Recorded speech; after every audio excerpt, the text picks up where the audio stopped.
Hi everyone, Owen from the University of Suffolk here. Welcome to our latest question and answer live session here on YouTube. Today we're going to be talking about accommodation. So accommodation on campus and off campus at university. As always, if you have any questions at all and want to ask anything while we're live now, please just use the chat box at the side here on YouTube. If you want to get in touch with us afterwards, or you're perhaps not watching this live, our contact details are in the box below. Just drop us an email. We'll be more than happy to try and answer your questions or to get back in touch with you about anything that you want to know.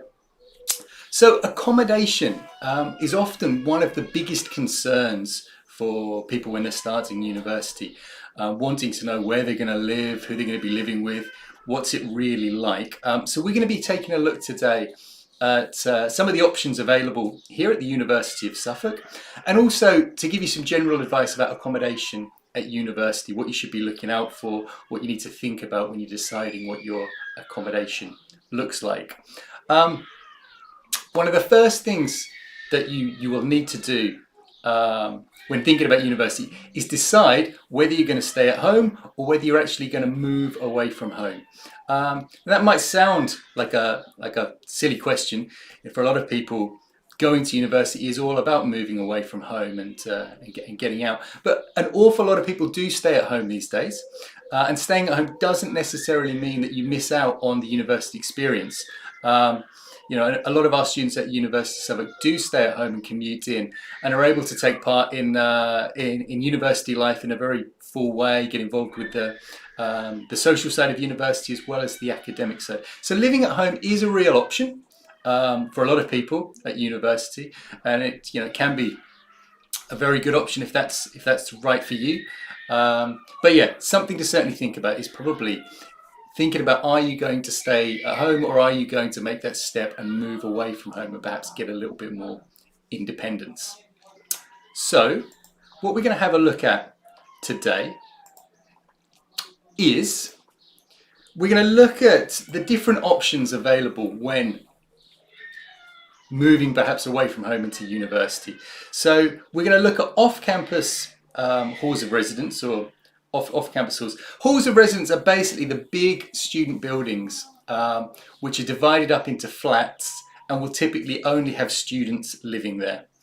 So these can be, as you see here, off-campus, so ones that are within a city or a town, and on-campus, so the ones that are actually there very, very close to where you'll be studying, to all the other facilities at the university. Off-campus and on-campus there are some universities that run their own off-campus halls of residence, but often the off-campus ones tend to be run by private companies. That can be the same with on-campus as well. Universities sometimes have a little bit more control over what goes on in on-campus halls of residence. We're also going to have a look at private accommodation. So actually renting a house or renting a flat from the private sector can also be an option when getting your accommodation at university. So we're going to go through what the options actually are at the University of Suffolk. So in terms of off-campus halls of residence, there is a halls of residence EXO, which is situated very close to the Ipswich campus. It's about 300 meters from the waterfront building. It's about 3 or 4 minute walk, very, very close, and about 10 minutes away from the Ipswich town centre. Managed by Student Living, EXO Student Living. There are about 50 rooms in the accommodation there. It's the one just up there in the top corner, if you want to see a picture.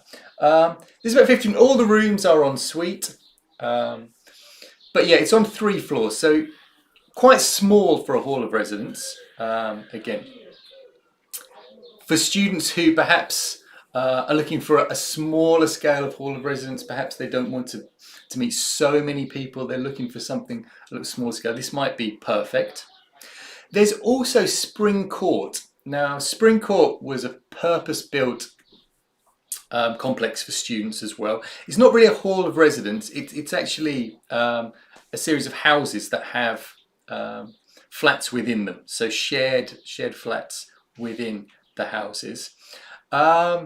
This is a little further from campus, about a 15-minute walk from campus on Spring Road, midway between the university and Ipswich Hospital. So for those people who are doing NHS courses where their placement is at Ipswich Hospital, this is ideal for them. They're able to get to the hospital very easily and also to the campus. Again, much smaller than a lot of the halls of residence. Again, the opportunity, if you or for second or third years or first years who are coming in or who already know people that they would like to study with, this is a great option because you can actually arrange for the flats to be together with people you already know. So if you already know people and you're looking to live together, this could be a good option. Moving on to private accommodation.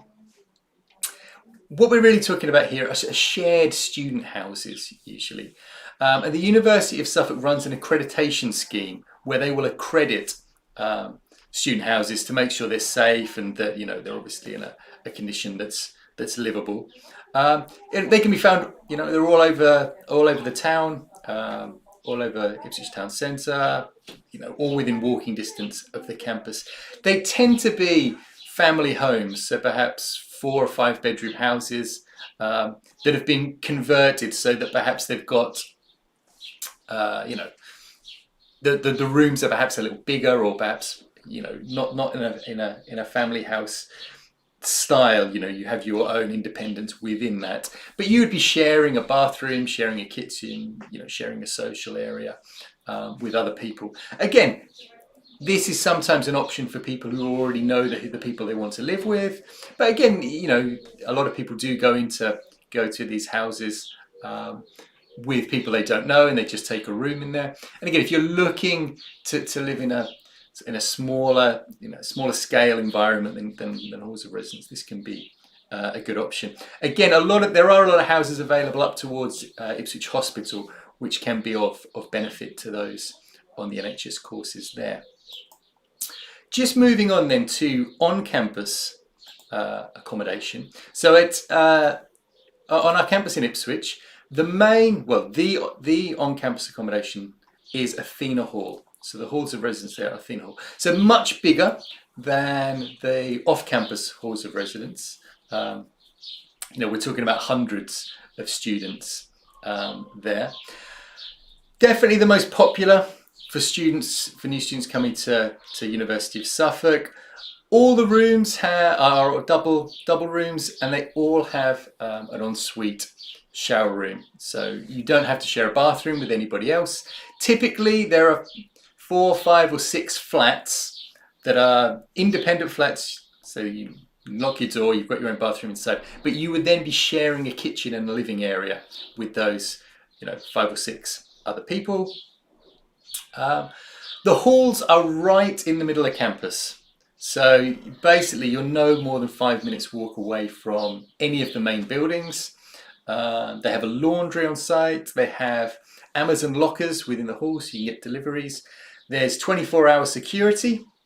So very secure place to live.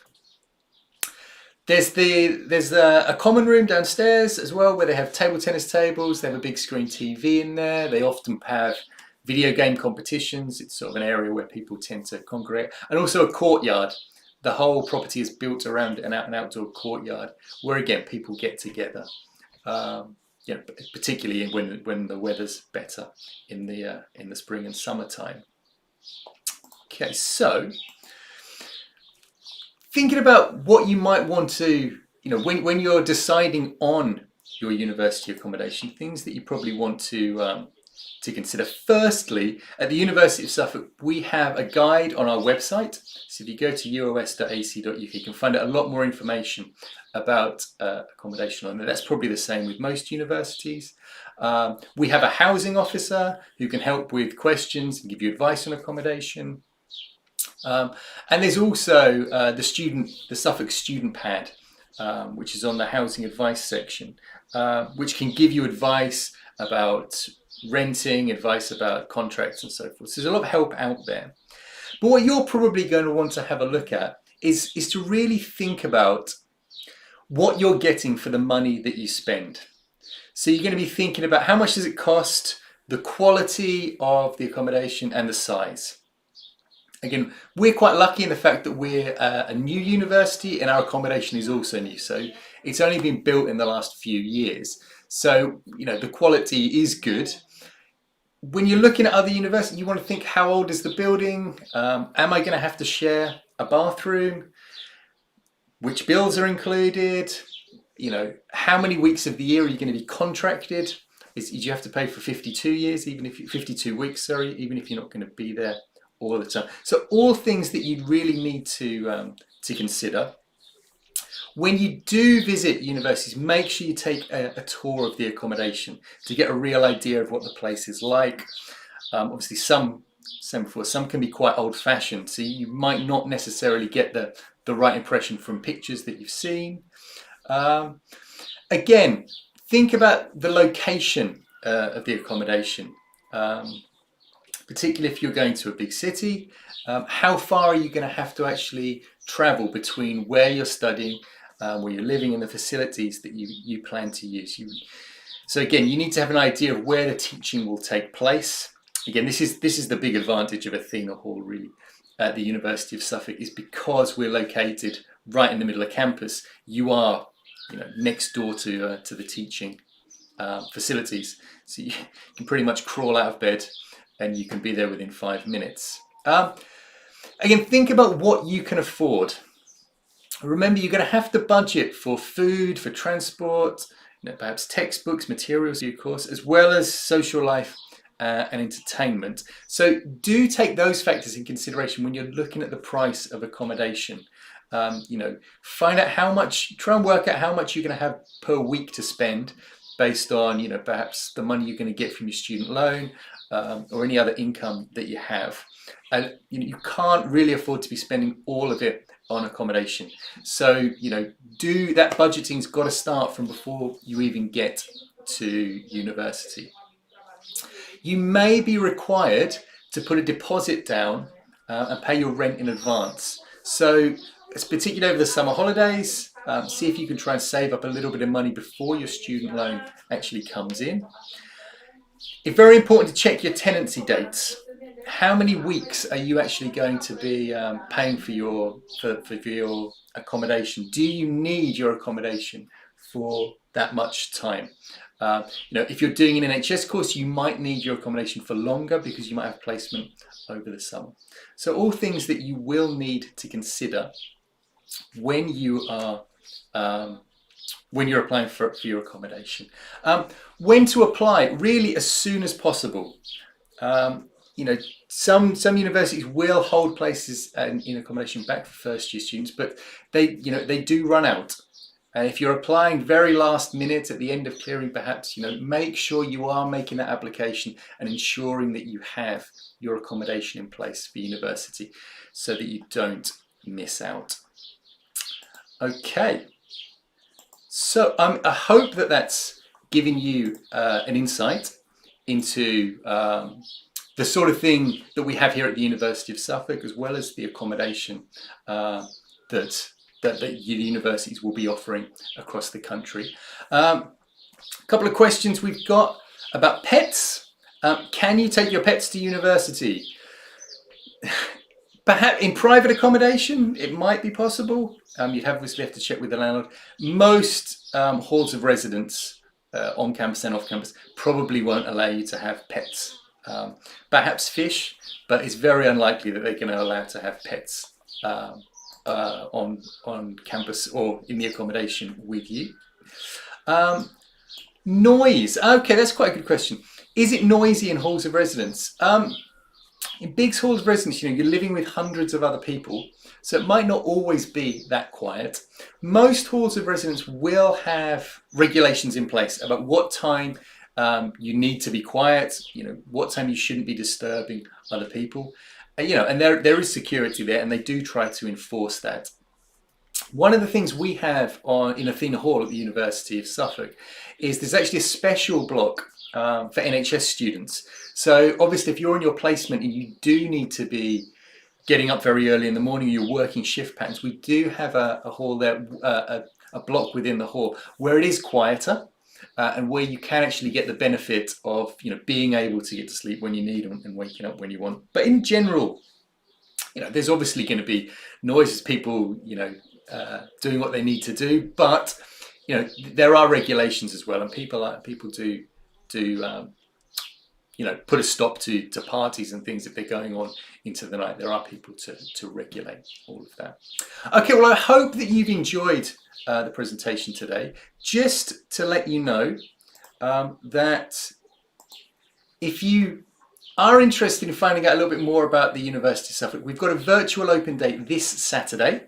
So you can go onto our website and sign up, find out a lot more about the courses, what's going on, find out more about accommodation.